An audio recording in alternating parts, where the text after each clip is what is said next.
আমি হইলাম ব্যর্থ কন্টেন্ট ক্রিয়েটর। জীবনে অনেক চেষ্টা করলাম, কিন্তু ফেসবুক জগতে সফল হতে পারলাম না। শুধু পারলাম না কার জন্য জানেন? শুধু আপনাদের জন্য আজকে আমি ফেসবুকে সফল হতে পারলাম না।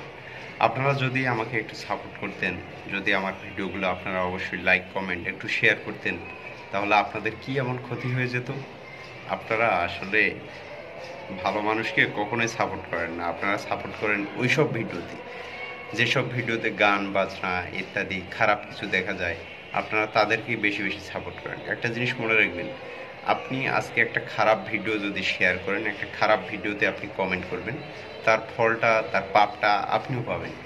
আপনি যদি একটা ভালো ভিডিও শেয়ার করেন, সেটা থেকে আপনি অবশ্যই মানে পাপের বিপরীতে যেটা ভালো কাজের উপার্জন, যেটা সৎকর্ম, যেটা সে জিনিসগুলো আপনি পাবেন, সেখান থেকে আপনি ছোঁয়া পাবেন। কিন্তু আপনি খারাপ ভিডিও শেয়ার করলেন, খারাপ ভিডিওতে কমেন্ট করলেন, তাহলে আপনি সেখান থেকে তো অবশ্যই পাপ ইনকাম করবেন।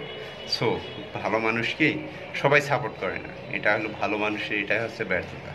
ভালো মানুষকে কেউ দেখতেও পারে না, বর্তমান সমাজের এমন একটা অবস্থা। কিন্তু যারা খারাপ কন্টেন্ট তৈরি করে, যারা খারাপ ভিডিও তৈরি করে, তাদেরকে সবাই ভালোবাসে। এটাই হচ্ছে নিয়ম, এটাই হচ্ছে বাঙালি। তো বাঙালিদেরকে নিয়ে অনেক কিছুই বলা যায়, কিন্তু বলবো না, কারণ আমরা সবাই মানুষ, মানুষের ভুল যে কোনো সময় বুঝতে পারবো।